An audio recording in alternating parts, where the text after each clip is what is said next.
Amigos, amigas, bon retour sur ma chaîne, bienvenue dans cette nouvelle vidéo. Comme vous le voyez, je suis débordant d'énergie, j'ai une patate. Il est 6h du matin vendredi, la vidéo est postée le jour même que je la filme, donc là je suis dans une patate de folie. Ça tombe très bien qu'on parle d'être en pleine patate, en pleine forme, puisque bon, vous l'avez vu sur la miniature, vous l'avez vu dans le titre. Aujourd'hui, on parle de l'échauffement et de routine d'échauffement. Je vais vous donner des routines d'échauffement. Juste avant, on va voir un petit peu l'aspect, on va dire, théorique du coup de l'échauffement. Pourquoi est-ce qu'il est hyper important? Pourquoi est-ce qu'il nous donne justement la patate et de l'énergie? Quelle partie on devrait retrouver à l'intérieur d'un échauffement? Et puis ensuite, je vous donne une petite routine pour le haut du corps et une routine pour le bas du corps pour éviter de vous sentir rouillé quand vous démarrez des séances. On est parti? Let's go! Partida numéro uno. Partida, ça n'existe pas du tout, mais c'est pas grave. Amigos, amigas, je sais même pas si ça existe. Si, amigos, amigas, ça existe. On est parti, on a donc dit que c'est la première partie. Sur la première partie, je voulais vous parler un petit peu de la théorie de l'échauffement. La théorie, c'est surtout pour dire sur le papier à quoi est-ce que ça nous sert. Un échauffement, comme son nom l'indique, vient nous échauffer. Non, c'est très très grave là. Par contre, l'énergie que j'ai, les amis, on essaye de se recanaliser.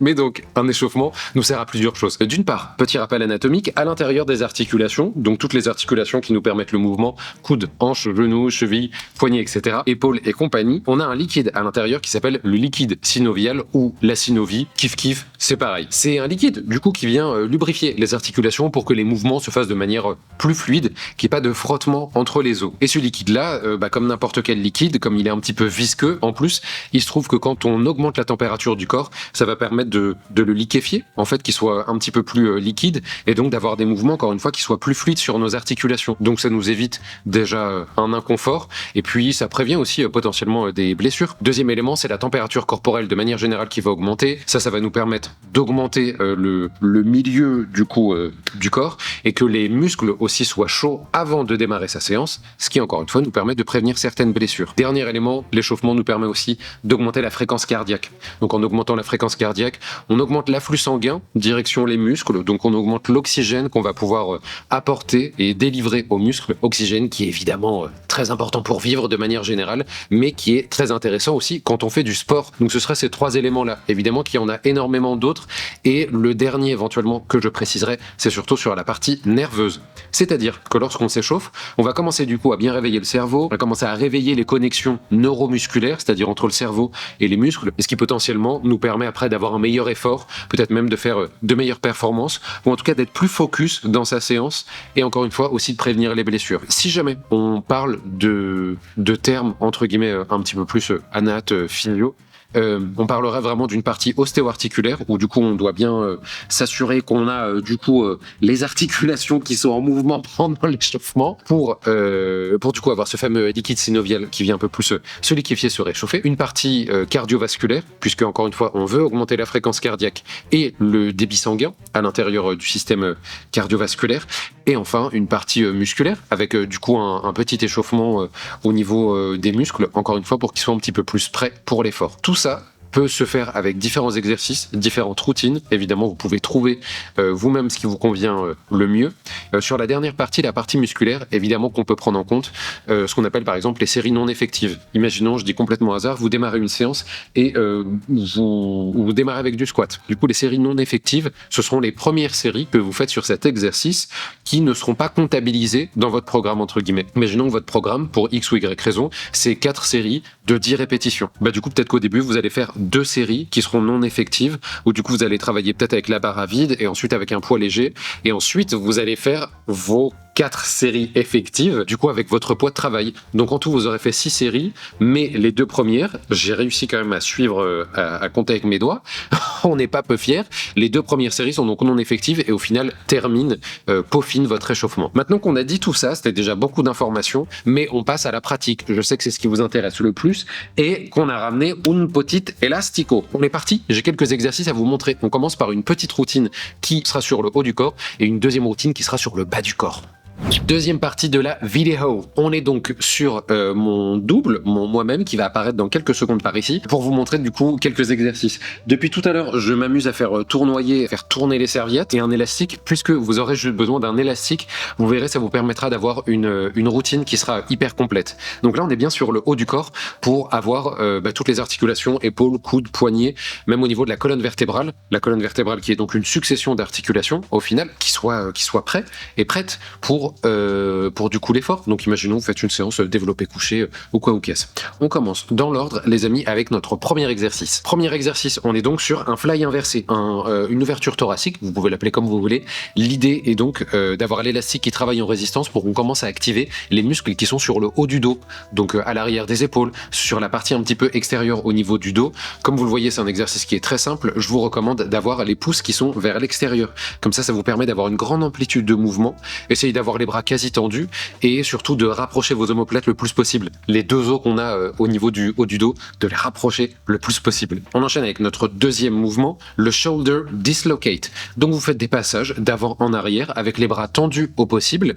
Évidemment, vous me gardez les épaules basses, ce qui vous permettra d'avoir un mouvement propre et vous travaillez évidemment avec votre amplitude, votre mobilité, votre souplesse du jour. Vous pouvez plus ou moins ouvrir les mains. Plus vous allez rapprocher les mains, plus ce sera difficile au niveau du passage, juste ici. Mais évidemment, plus vous allez rapprocher les mains et plus vous allez travailler sur la mobilité au niveau de l'épaule. Mais évidemment, n'allez pas vous dire qu'on rapproche beaucoup les mains, quitte à ce que ce soit très dur et que ça fasse mal.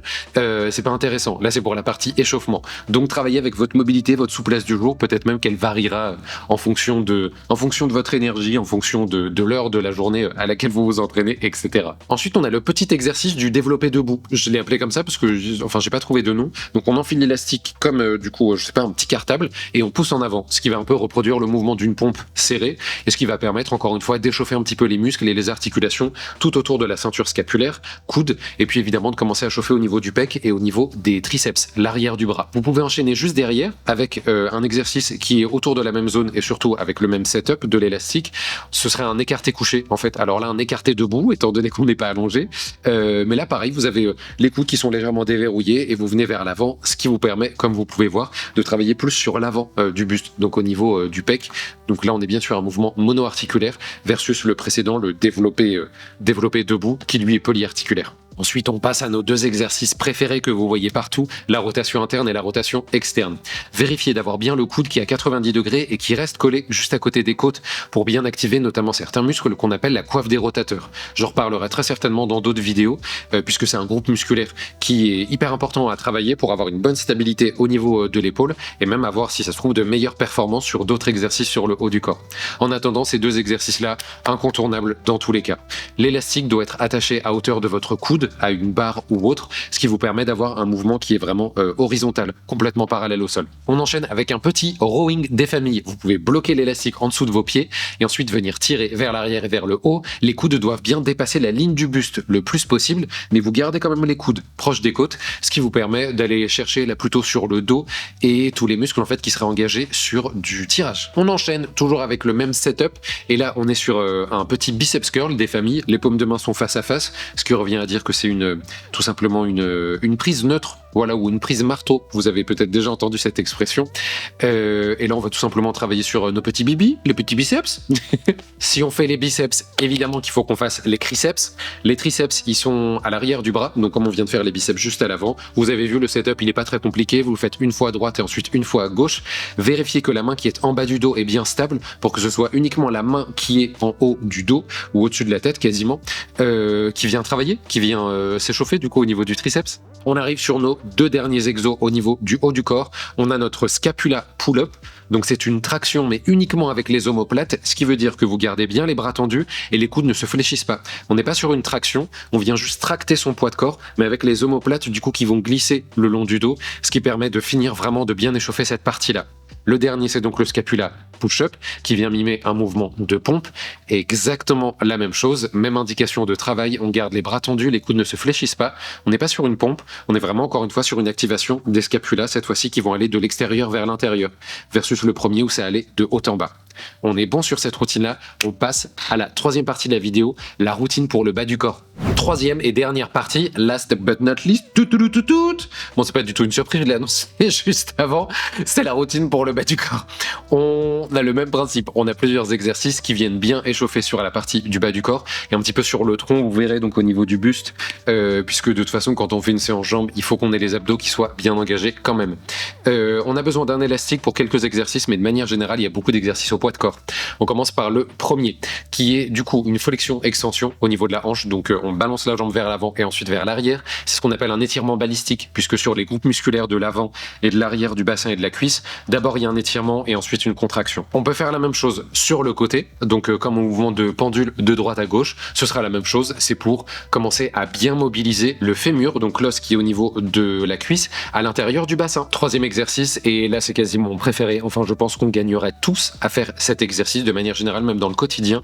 On est en position basse de fente, le genou arrière est posé au sol dans un premier temps, et ensuite vous pourrez le décoller si vous voulez pour tendre la jambe, et on va faire une ouverture thoracique avec le bras vers le plafond, ce qui va venir complètement réveiller tout ce qui est articulaire au niveau du bassin et au niveau de la colonne vertébrale. Comme on a dit juste avant, c'est une succession d'articulations, la colonne vertébrale, donc l'ouverture thoracique permet vraiment de travailler là-dessus. On passe à l'exercice suivant, qui est un petit peu déjà quasi un exercice de renfort, qui peut être utilisé en renfort, c'est ce qu'on appelle le hinge. Le hinge en anglais, je crois que ça veut dire charnière.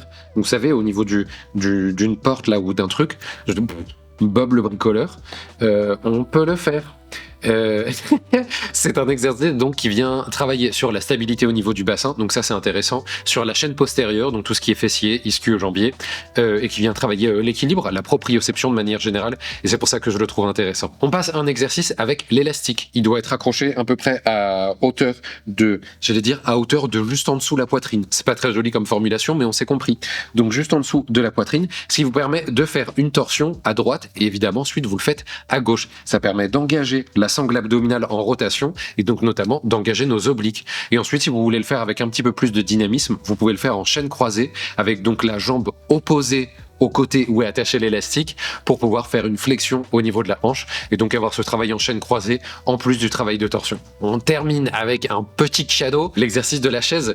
C'est un exercice donc statique qui vient, comme on a dit tout à l'heure, tout au début de la vidéo sur les différentes parties, viser la partie musculaire, vraiment de l'échauffement. Et c'est le dernier exercice, comme ça au niveau de tous les membres inférieurs, on sera normalement bien réveillé, ils seront bien activés et ça nous permet de rentrer de manière safe and sound dans notre séance de jambes. Je sais pas pourquoi cette expression m'est venue en tête. Amigos, amigas, cette vidéo touche à sa fin. Si elle vous a plu, évidemment, vous pouvez me le dire en commentaire, ou alors si vous n'aimez pas parler, vous pouvez mettre un petit pouce vers le haut, vous abonner, activer la cloche et envoyer la vidéo à quelqu'un qui serait intéressé par le sujet. Ça me permettra de comprendre qu'elle vous a plu. Si jamais vous avez d'autres idées de format, je vous laisse me le dire en commentaire là pour le coup, puisque je commence à arriver à court d'idées. Voilà, c'est officiel, c'est official. Je commence à faire le tour du coup des formats que je voulais faire. Donc maintenant, il faut que ce soit vous qui puissiez me donner des idées pour 2024. Je vous dis bisous, bonne soirée. YouTube, c'est toujours une fois par semaine, mais cette fois-ci, je pense que pour 2024, on part sur du vendredi soir. Comme ça, vous avez tout le week-end pour la regarder au lieu de poster ça le dimanche matin. J'espère que ça vous va. À plus tard, tout le monde. Well, I gave you all my love and I gave you all my trust and I gave you everything that you need. But you